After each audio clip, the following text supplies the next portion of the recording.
Aquí comienza Desde la Fogata. Conversamos alrededor del fuego que enciende otros fuegos.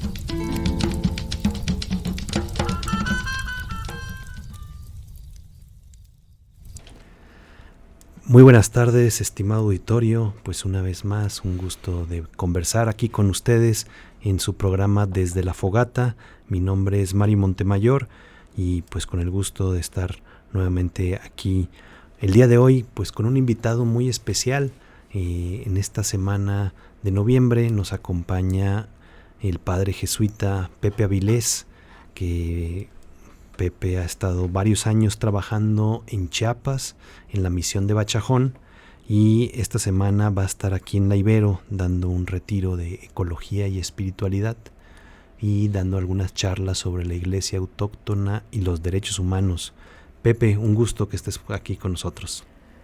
Mario, pues qué gusto también la invitación que me han hecho y bueno, pues saludo a todo el auditorio de ustedes, de esta radio que ya lleva un buen tiempo al aire y me da muchísimo gusto estar con ustedes. Es la primera vez que me toca poder decir una palabra en Radio Universidad Iberoamericana de León.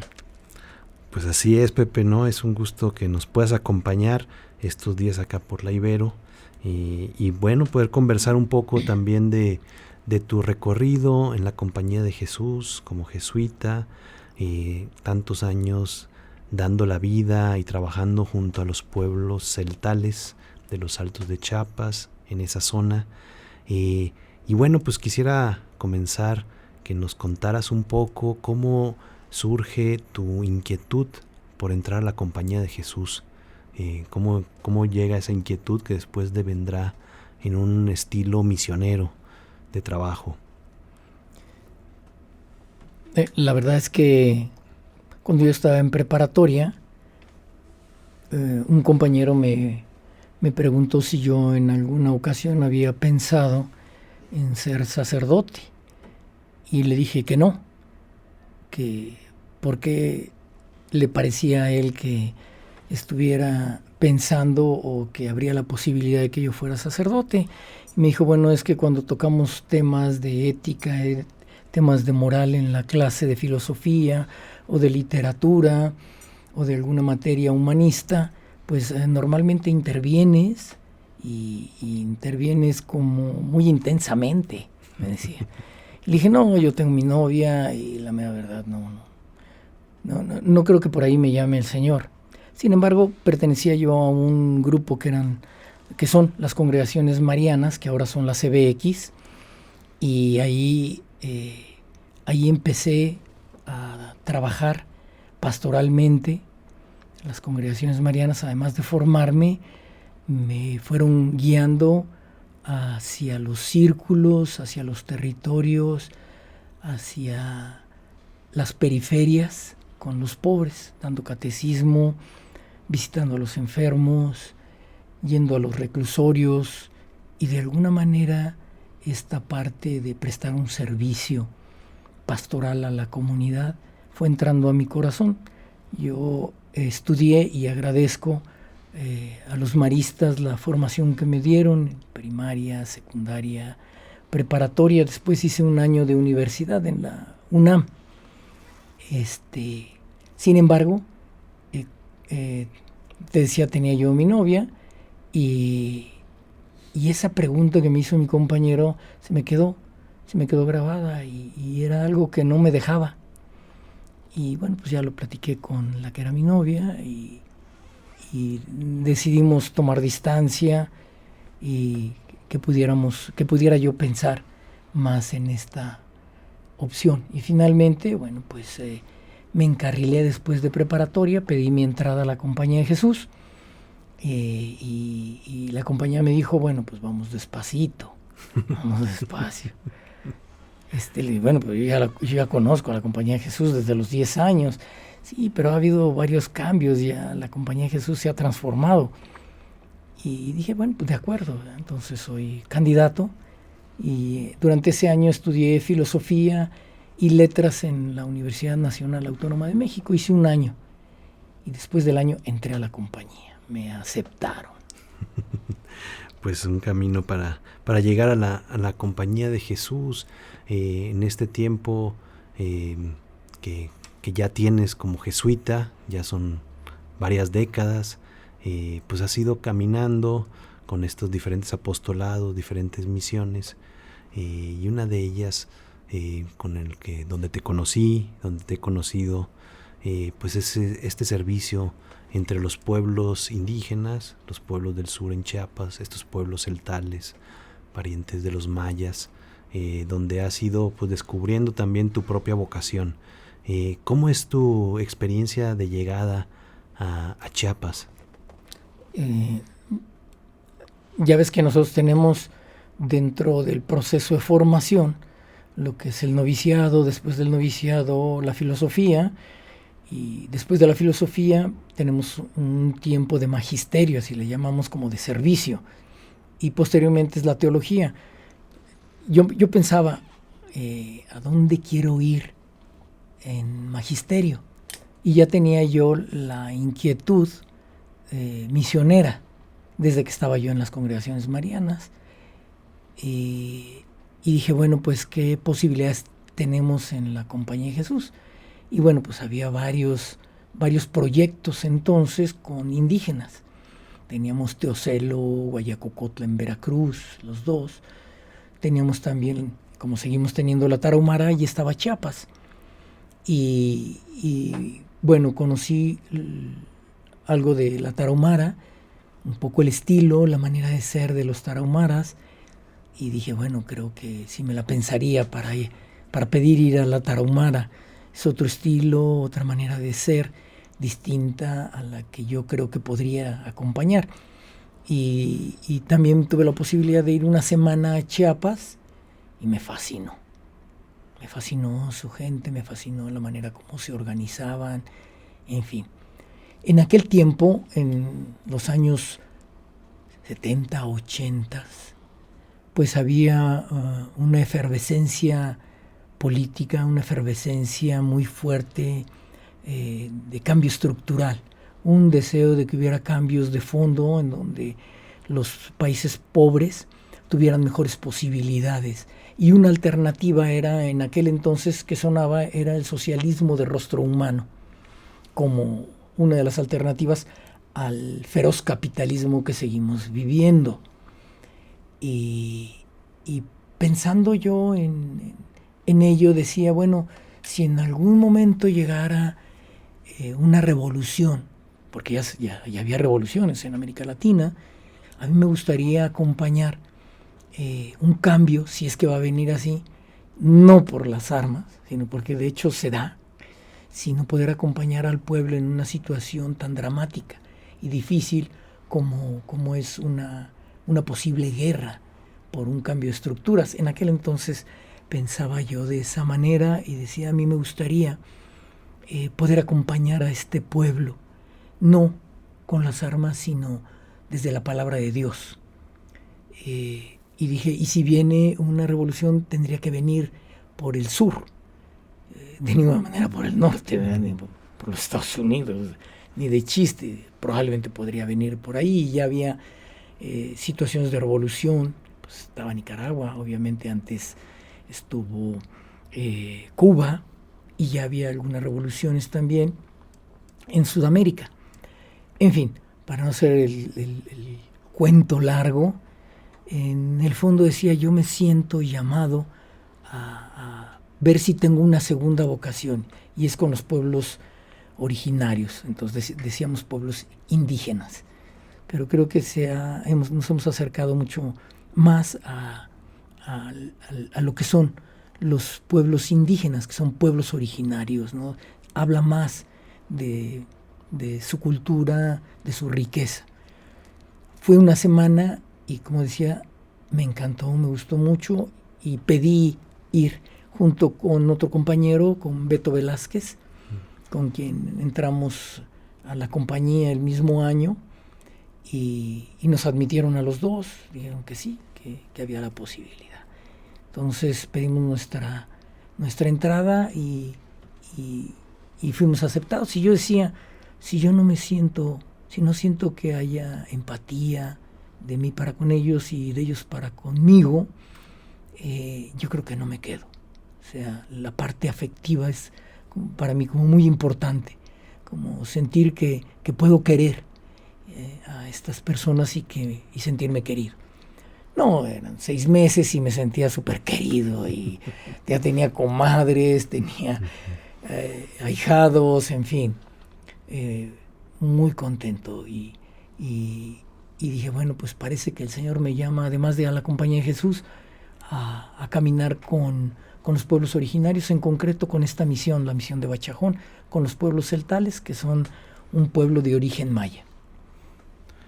Pues es interesante ver este recorrido, empieza por la filosofía, ahí en la Facultad de Filosofía y Letras, y luego va transitando con estos olores de revolución, una revolución de las conciencias, una revolución del corazón desde la palabra, que va entrando por el sur, en el sur donde están los pueblos originarios, que van pues aprendiendo y van enseñando su modo, sus formas de organizarse, sus fiestas, y bueno, eso que comentaba sobre la revolución, pues parecía que en esos años 80 se iba preparando el terreno para como un levantamiento, algo que vendría en Chiapas, que también te toca estar en esas temporadas, en esas épocas.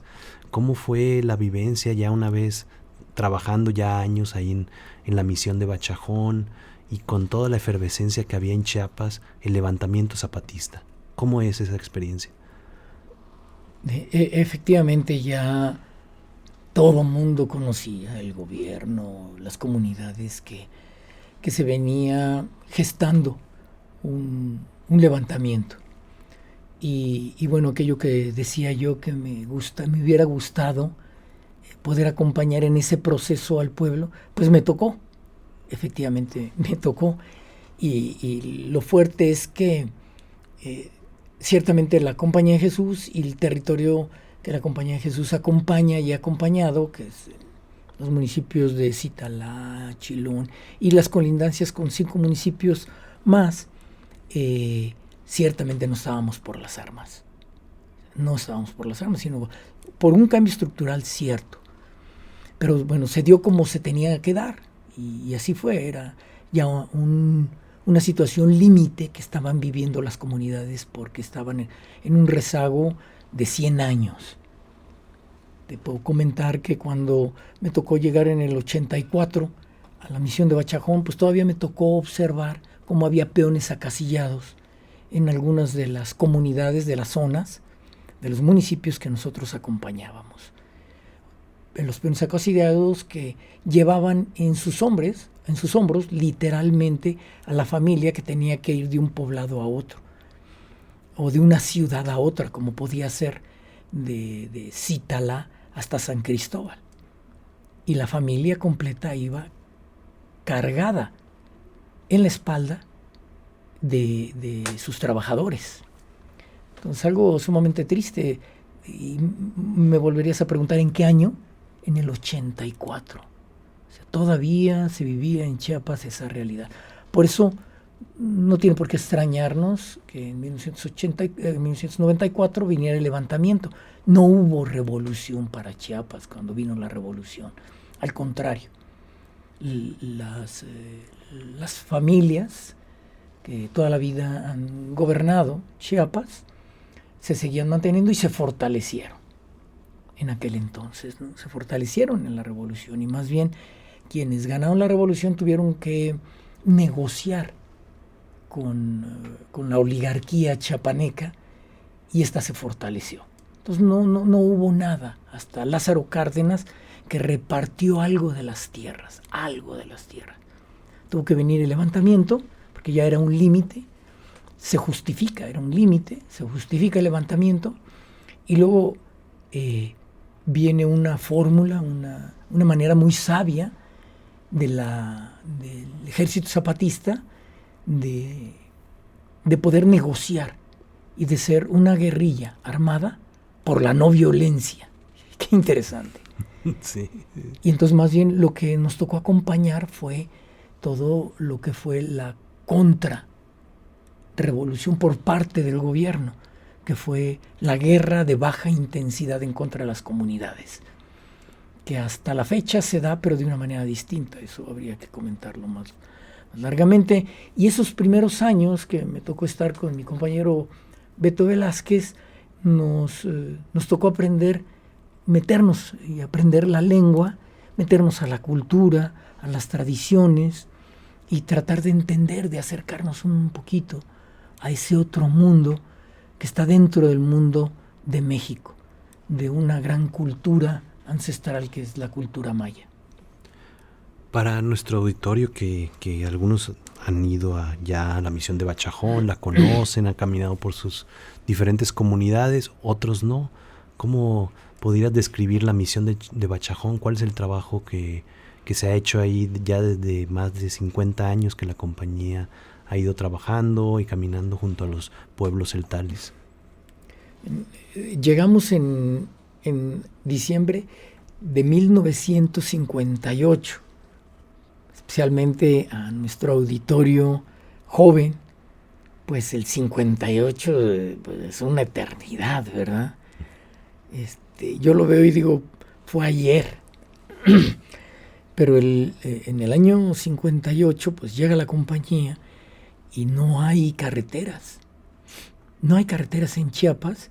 Como se llegaba a la misión de Bachajón era por avioneta. ¿Cómo es que llegamos nosotros allá? Es que los principales del pueblo de Bachajón le pidieron al obispo Torreblanca que enviara sacerdotes porque estaban entrando así decían, los de otra religión que no valoraban su cultura y no valoraban el aprecio que ellos tenían a los santos, y que estaban en contra del baile, estaban en contra de los ritos para pedir la lluvia, los ritos para buscar el agua, los ritos de curación que decían que eran ritos paganos. Entonces piden al obispo que mande sacerdotes. Nuestro obispo, en aquel entonces Torreblanca, visita varios grupos religiosos para pedirles, varias congregaciones, para pedirles que fueran a Chiapas. Eran poquísimos sacerdotes en aquel entonces en Chiapas. Es largo contar la historia porque había tan poquitos sacerdotes, pero esa era la realidad. Habría unos, cuando mucho, 20 sacerdotes a mediados del siglo pasado. Entonces, a mediados del la primera mitad del siglo pasado. Y entonces le piden a la compañía que vaya a ese lugar. No es que los principales hayan dicho, mándenos jesuitas, no, sino mándenos sacerdotes que aprecien nuestra cultura, nuestra lengua, nuestros ritos. Entonces llegamos ahí y los primeros, ¿qué te diré? Los primeros 10 años pues fue ver por qué hubiera agua. Se metió una escuela, se invitó a las hermanas mínimas de María Inmaculada, aquí tienen ellas un colegio, ¿verdad? Y que hasta la fecha ellas miran por la formación de la primaria de esta escuela, que fue la primera pues en un territorio que abarcaba prácticamente 5 municipios. No había una sola primaria en toda la redonda. Te hablo de 4 o 5 municipios, ni una sola primaria. Estoy hablando de 1960. O sea, es increíble. No había una sola primaria. Entonces la primera es una primaria particular, iniciada por la Compañía de Jesús y posteriormente ya llevada por las hermanas mínimas de María Inmaculada, ¿no? Y la gente se empieza a formar, incluso vienen de otros municipios a tomar clases, se admiten alumnos pues mayores de edad, nadie sabía leer y escribir, y empiezan a aprender. Y los mayores se les pide que sean catequistas, se empiezan a involucrar también en ir conformando lo que ha venido siendo la iglesia autóctona. Sí, también cabe mencionar que años después pues vendría también otro obispo guanajuatense, Samuel Ruiz, que empezaría pues todo un trabajo de poder inculturar el evangelio y buscar estructuras eclesiales para formar una iglesia, como le decías ahorita, iglesia autóctona, arraigada, enraizada en la propia cosmovisión de los pueblos, de las comunidades celtales. ¿Cómo ves este camino de Samuel Ruiz, que fueron varias décadas? Pues es un obispo emblemático, paradigmático. Cuando vino el Papa Francisco ahora a visitar a México, estuvo en su tumba, como le tiene mucho aprecio y cariño. ¿Cómo haces la lectura de este modo de Samuel Ruiz, que también influyó en el modo de la visión de Bachajón? Y la misión de Bachajón influyó también en el modo de la diócesis.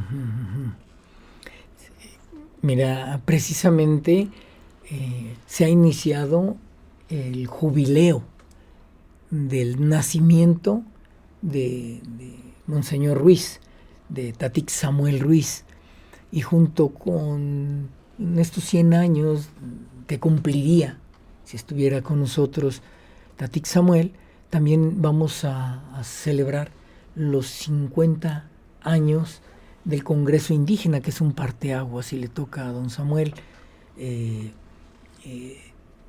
coordinarlo, organizarlo junto con la diócesis, y junto con estos 10 años de lo que fue el Congreso de la Madre Tierra en la diócesis de San Cristóbal de las Casas.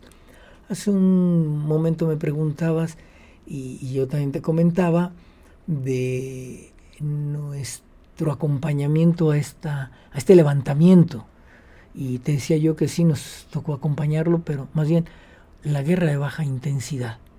Y nos tocó acompañar y ver la situación de Acteal, en donde fueron asesinados niños y mujeres, más de 40. Lamentable. Y esto fue el 22 de diciembre de 1997. Dramática la situación. Un asesinato de Estado, un delito de Estado que hasta la fecha no se ha aclarado. Y como otros muchos, difícilmente se podrán aclarar. Regresando a Tatix Samuel, bueno, Tatix Samuel era, cuando fue consagrado obispo, tenía el 36 años y ya llevaba 10 años de sacerdote. Fue ordenado a los 25. Era el obispo más joven en el Concilio Vaticano II en aquel entonces. Entonces trae toda la buena nueva del Concilio Vaticano II, que ya pasan 50 años, ¿verdad? Y hay muchas cosas que no hemos visto que se hayan llevado a la práctica. Y con ello también le toca vivir Medellín, en donde se aplica el Concilio Vaticano II a América Latina, y se lee el Evangelio desde la realidad de los pobres. Y Tatix Samuel, en ese entonces, pues es un líder, es cabeza de obispos también, que consuenan mucho con las heridas, con el sufrimiento que vive el pueblo latinoamericano. Entonces se mira el Evangelio con una óptica sociológica, con algunos elementos del análisis estructural, en donde se buscan las raíces de la pobreza. Y bueno, viene también toda una ola de lo que es la teología de la liberación, pero junto con ella se rescata también la teología india, y junto con la teología india posteriormente se han venido rescatando también pues, la teología negra, la teología feminista, en fin, cómo leemos la presencia de Dios para nuestro tiempo desde distintos ángulos, distintas necesidades, en fin. Tatix Samuel pues estuvo 40 años, lo convierte la pobreza la miseria, el grito de los pobres, que en aquel entonces pues eran peones acasillados cuando llega Tatik Samuel a la diócesis, una diócesis muy pobre. Y empieza como el caminar de Tatik junto con toda la diócesis, y se hace una opción preferencial por la gran mayoría de los feligreses del entonces, que era solamente una diócesis que abarcaba todo Chiapas. Ahora pues ya hay 3 diócesis. Obviamente pues Chiapas ya para una sola diócesis es imposible, ¿no? Entonces Tatik Samuel nos va llevando, nos acerca a la realidad de los pobres. Tatik Samuel rescata también y nos alienta a que se hagan traducciones a las propias lenguas. Inicia lo que sería la iglesia que nos promueve el Vaticano II, que es la iglesia particular del mundo celtal, de la etnia, de los pueblos originarios celtales, mayas, así como los choles, como los tzotziles. Y decíamos, es una iglesia para los celtales, es una iglesia de los choles para los choles, de los tzotziles para los tzotziles, que tengan sus propios ministerios. Y impulsa Tatik Samuel lo que vendría a ser el diaconado permanente desde el año 75, desde que lo es propuesto a partir de los documentos del Concilio Vaticano II. Y bueno, es un proceso que ha ido en aumento con un excelente éxito, no solamente para responder a todo lo que son los sacramentos, sino para la evangelización en todo su conjunto, una evangelización integral, en donde no solamente se ve la necesidad de la palabra de Dios, sino la necesidad de los pobres de tener una comida suficiente, tierra, hogar, oportunidades, como se tiene en cualquier lado, ¿no? Como se tienen en cualquier ciudad mínimamente civilizada, entre comillas. Sí, esto que comentas, pues de un Chiapas que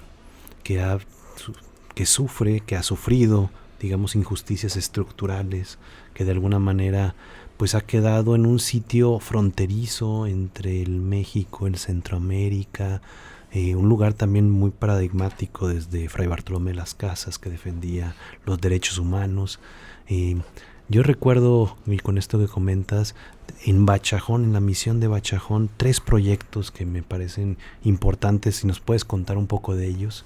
Uno es la traducción de la Biblia al celtal por nuestro hermano jesuita Eugenio Maurer, un trabajo y otras personas que colaboraron con él. Otra que me ha parecido relevante aquí en las universidades, ha tenido mucho eco, que es esta cooperativa de trabajo Capeltic, como un trabajo de organización de base con los productores, y este tercero, que es el Centro de Derechos Indígenas AC, como un centro, un espacio que pueda dar respuesta a las violaciones, a los atropellos, al abuso de poder, de esta tremenda inequidad que se respira en el ambiente entre grupos, entre el Estado también. Si nos pudieras contar un poco de estas tres proyectos que están dentro de la misión de Bachajón, con diferentes estructuras, diferente organización. Si te parece, empezaría por el tercero, por el Centro de Derechos Indígenas, que se inicia en el año 92 del siglo pasado, evidentemente, y se inicia por mirar los atropellos que había a los derechos de los pueblos indios, a los atropellos que había a los derechos humanos en estas poblaciones. Y pues tiene todo un historial. Acabamos de cumplir 30 años del centro, que se mantiene un centro muy vivo, un centro en el que dialoga con la realidad actual y trata de responder a ella. En aquel entonces, cuando viene el levantamiento, ¿Qué hace el CEDIAC? ¿Qué hace el Centro de Derechos Indígenas?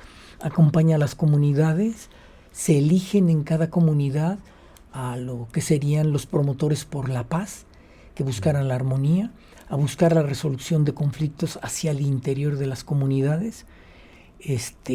La misión de Bachajón queda un poco al margen del levantamiento de las comunidades del EZLN.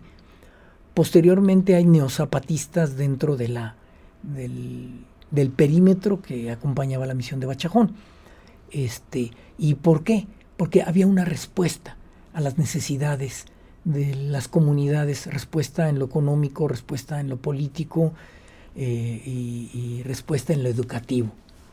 Igualmente en lo pastoral. Entonces no se veían en la necesidad de buscar otra alternativa, que era la alternativa armada.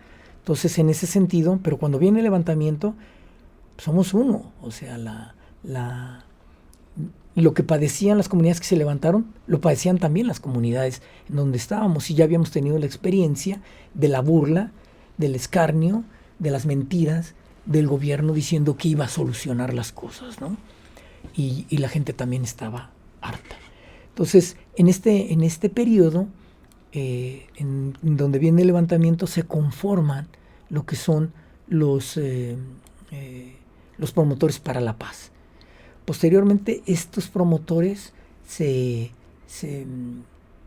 convierten en una organización civil que se llamaba John Blech, que siguió a la organización y aprendió de la organización Shinich, que es la organización que en el año 92 hizo un éxodo desde Chiapas hasta la Ciudad de México, y en donde también las comunidades de Bachajón acompañaron y aprendieron de este caminar. Luego viene también de parte del CEDIAC la recuperación de tierras. Acompañan a las comunidades a recuperar las tierras, hablan con los caciques, con los terratenientes, diciendo, pues, véndenos la tierra. Entonces CEDIAC entra como intermediario, el gobierno decide pagar las tierras a quienes habían tomado las tierras que ya trabajaban de por sí, y entonces se logran quedar con ellas, y el CEDIAC lo que hace es ser intermediario y lograr negociar los precios también de las tierras, de tal manera que se lograron beneficiar en aquel entonces unas 1,200 familias, 32 grupos que no tenían tierra, y modificar la propiedad en el uso de la misma y de quién la tenía. Antes del levantamiento, el 80% de la tierra estaba en manos del 10% que era mestizo. Después del levantamiento y de la toma de tierras y del acompañamiento del centro, es al revés. El 80% que eran los celtales se quedan con el 80%, más o menos, del territorio. Entonces recuperan las tierras de sus antepasados. Y bueno, es otro de los logros. Igual se inicia un proceso de jueces celtales que buscan la reconciliación independientemente del Ministerio Público, que son viejos que aprendieron a buscar la reconciliación entre las comunidades, entre las personas, en las dificultades de tierra, en las dificultades matrimoniales, etc. En un tiempo de guerra de baja intensidad. Y aquí hay un acontecimiento interesante. Sucede que en ese entonces, en 1995, hay elecciones.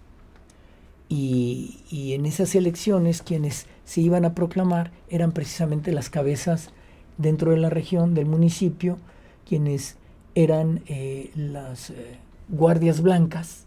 Guardias blancas pues eran los que defendían a los terratenientes de la región, con un corte paramilitar ya para entonces. Entonces se lanzaron. Eso vio la organización que se acompañaba. Entonces hubo observadores electorales, se pidió prestado entonces, o las comunidades pidieron prestado al PRD en aquellos tiempos. En los inicios. En los inicios, cuando había ideales todavía, y se gana la partida. Después de 70 años del revolución institucional, con un caciquismo impresionante, se da la vuelta y gana las comunidades. Y no queda el grupo paramilitar al frente. Claro que el grupo paramilitar, como suele pasar, tenía relaciones con el gobierno estatal, con los diputados entonces, y cuando pierden, ellos mismos, el grupo paramilitar, toma la presidencia municipal, se adueña de ella, con el escudo, con el aval del gobierno del Estado en aquel entonces. Y pues el pueblo se levanta. El pueblo se levanta, no está de acuerdo. Lamentablemente hay un enfrentamiento, hay muertes, y matan a los líderes de este grupo paramilitar, y las comunidades que estaban con ellos queman en represalia 30 casas, 10 carros. A nosotros nos veían obviamente como enemigos, y incendian las puertas del convento de nosotros, la puerta de la iglesia, el dispensario, y pues hubo que esconderse un rato, ¿verdad?, mientras pasaba aquello. Pues es todo un acontecimiento, y bueno, pues estábamos en aquel entonces, digamos que tratando de guardar el pellejo, escondiéndonos, pues mientras pasaba, pero hubo tal presión por parte de la compañía, de organizaciones sociales, etcétera, que el gobierno del Estado tuvo que apresar al grupo paramilitar. Y obviamente pues los tuvieron un tiempecito en la cárcel. Y aquí hubo un movimiento muy, muy interesante de parte de la misión de Bachajón, y es saber que iban a salir a quienes habían metido presos, que era el grupo paramilitar. ¿Por qué? Pues porque tenían lazos y vínculos muy estrechos con el gobierno del Estado. Y efectivamente empezaron a salir. Pero antes, por parte de la iglesia, se les llevaron víveres, se les llevó dinero, como un signo de decir, estamos abiertos y tenemos que volver a rehacer el pueblo. Y así ha sido, y así fue. Y yo creo que fue un rasgo muy inteligente, y más que inteligente, muy misericordioso, como mirando hacia el futuro, decir, pues tenemos que perdonarnos y volver a rehacer al pueblo. Pues eso que comentas, esta historia, pues también historias difíciles de enfrentamientos, de grupos que de alguna manera, cuando las contradicciones se van agudizando, digamos que van emergiendo lados humanos, pues de mucha, a veces de rapiña, de defensa, de ataque, y de sectores de bandos encontrados. Me parece que en Chiapas, y la situación actual también lo va revelando, en la emergencia de muchos grupos, también el crimen organizado, infiltrado dentro de los partidos políticos, cómo eso va, pues de alguna manera dañando el tejido social, dañando las estructuras autóctonas, pero al mismo tiempo me parece que dentro de las comunidades hay una solidaridad, una vida muy como muy llena de fiesta, de aromas, de colores, de hermandad que se va tejiendo. ¿Cómo ha sido esa experiencia de poder acompañar la fiesta dentro de las comunidades? En esto cuento pues una experiencia que hemos podido tener algunos de nosotros, 3 de nosotros, pues hemos prestado el servicio como capitanes.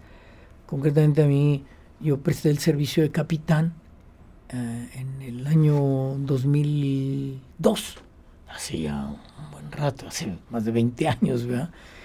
¿Y en qué consiste este cargo, es cargar con la fiesta, pero orar durante todo el año junto con el principal del Calpul que te tocó. En este caso era San Sebastián y a mí el Calpul era Tijahuinic.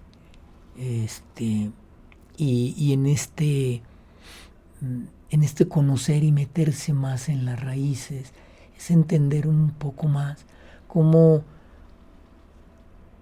el celtal está metido en la comunicación con la tierra vive, en comunicación con los santos viven, en comunicación y búsqueda de la armonía con los ancestros, que también viven, y que en la fiesta se busca la armonía, se busca el volvernos a dar la mano y sobre todo pedirle al santo patrono que nos envíe el agua, que haya una buena cosecha, que los hijos de, en este caso San Jerónimo y San Sebastián, no tengan hambre en ese año. Y por eso vamos a rezar al manantial, al cerro, por eso le rezamos a la Madre Tierra, por eso y por ello le pedimos permiso a la Madre Tierra para sembrar, porque está viva, porque hay que respetarla. Y es meterse en la cosmovisión de la relación, la vinculación que hay del hombre celtal, el hombre de maíz, con la Madre Tierra, la que lo alimenta, la que le da de comer, la que lo nutre, la que le da vida, la Madre Tierra. Y bueno, pues eso ha sido como muy importante, el poder acompañar a los principales. De ninguna manera sustituirlos, sino darles su lugar, como lo hemos intentado. Y creo que una buena parte del trabajo que hace Iglesia Autóctona y nosotros intentamos, como en el rasgo cuando hubo esta lamentable situación de fuego y de llamas en Bachajón, le pudimos encontrar conjuntamente canales de reconciliación, y eso es lo valioso. No que hubo antes, sino qué podemos hacer en ese momento para reconciliarnos. Si hubo errores de una parte o de la otra, cómo darnos la mano, cómo volvernos a estrechar y cómo ser un solo pueblo. Y bueno, pasando a los otros puntos que a lo mejor no les estoy dando cabida, es a la traducción. La misión de Bachagón desde el principio tuvo la certeza de que era importante aprender la lengua, así como encontrar la riqueza de la cultura y de la misma lengua.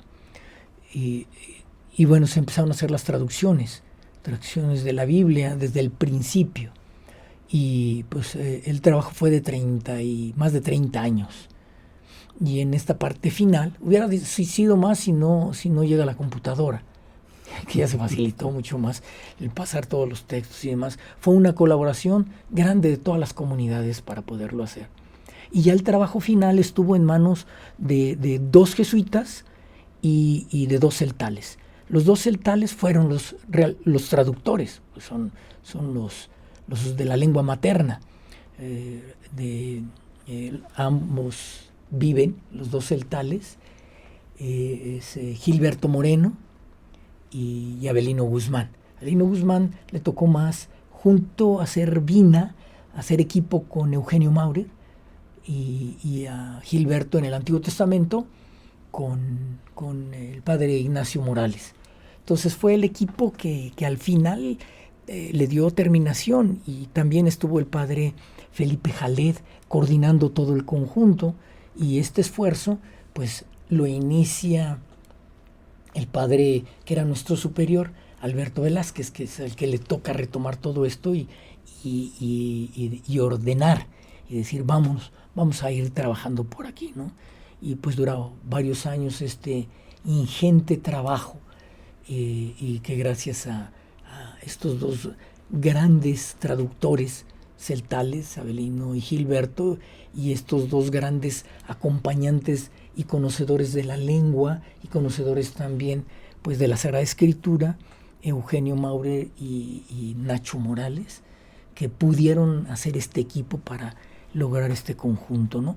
Y participaron las distintas diferencias dialectales para poder leer párrafo por párrafo y ver qué se entendía y qué no, porque hay diferencias dialectales y hubo que vencer, que superar esta dificultad para que todos pudieran entender la Sagrada Escritura, porque son 5 las diferencias dialectales que acompañamos. Entonces, ¿cómo le hacemos para que las 5 lo entendieran? Pensábamos que a lo mejor nos iba a entender porque prácticamente la Biblia está en puro celtal. No hay casi palabras en español. Entonces algunos decían, no, pues es que es un celtal bien antiguo, ni quién lo vaya a entender. Entonces hicimos la prueba con jóvenes lectores. Y sí, a las primeras decían, falta de costumbre, pues no estaban acostumbrados a leer su propia lengua. Decían, no, pues es que como que no se entiende. A ver, vuélvelo a leer. Ah, no, pues sí, vuélvelo a leer. No, sí lo entiendo. Y es una manera como los jóvenes reaprendieron y están reaprendiendo y fortaleciendo también su lengua con la lectura de la palabra de Dios, del Antiguo y Nuevo Testamento, ¿no? Pues muy interesante, Pepe, este recorrido, como varios proyectos de la traducción, el tema de los derechos, el tema de ir acompañando a las comunidades en los cargos, en la fiesta que nos relatas, pues muy bonito.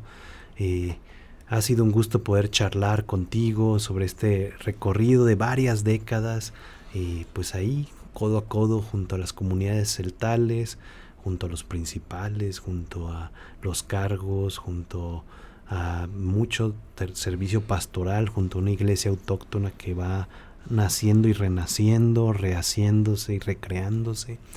Y bueno, pues para cerrar, yo te pediría si pudieras pues decirnos alguna breve oración en celtal para escuchar esa lengua bonita, esa lengua maya que nos conecte con algún modo en cómo los pueblos le dan gracias a Dios, le dirigen un rezo a Dios.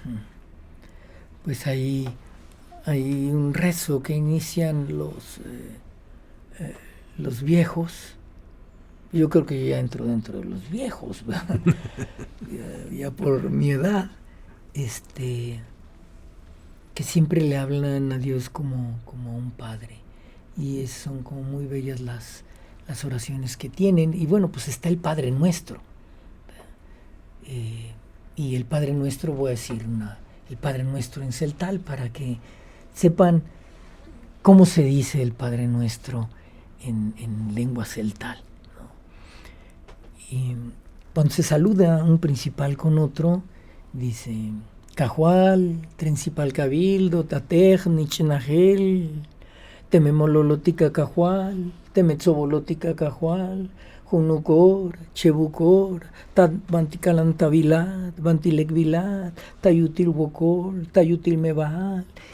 Así se inicia una oración, oraciones que son muy largas, que le llaman la oración al corazón. Y el Padre Nuestro, que se hizo la traducción del mismo, se escucha así: Tatat kotik te ayatachulcha, chulkop tabiluk te avigil, un tabilukon kotikagun, pasbiluk te bintias anawotan, tabagl milal. Hichbutil tachulchan, abon kotik yotik te juel kuchel te yakawabon kotik tajujun kahkal. Tu bon te mulkotik, hichbinutil hot kotik, yak tu bei kotik te machais mulkun kotik. Mameshawak yalot kotik tajukel tamulil, kol tayawot kotik yun mas tajot kotik, chopolil, hichukanish. El hichukanish significa amén, así sea. Hichukanish. Hichukanish. Eso es así. Oh, muy bien, Pepe. Ay, pues muchas gracias por esta conversación, por estos rezos, por esta forma de ir tejiendo pues un caminar con los pueblos que nos van evangelizando, nos van transmitiendo la vida, la palabra, y vamos siendo testigos pues de la presencia. Un gusto que estés aquí acompañándonos en la Ibero. Gracias por compartir este espacio. y pues nos vemos pronto. Pues Mario, muchísimas gracias a ti, pues a todo el equipo de Radio Ibero León. Muchísimas gracias por su labor, por su trabajo, por mantenerse al aire, por tenernos como al tanto de las noticias, de las situaciones, de los deseos de los jóvenes, en fin. Pues muchísimas gracias a este querido, seguramente querido auditorio de ustedes, y también pues agradecerles a todas, a todos ustedes que tan amablemente nos han escuchado. Muchas gracias. Pues muchas gracias, Pepe, y pues gracias, estimados auditorio. Pues nos vemos pronto en la siguiente emisión de Desde la Fogata. Hasta la próxima.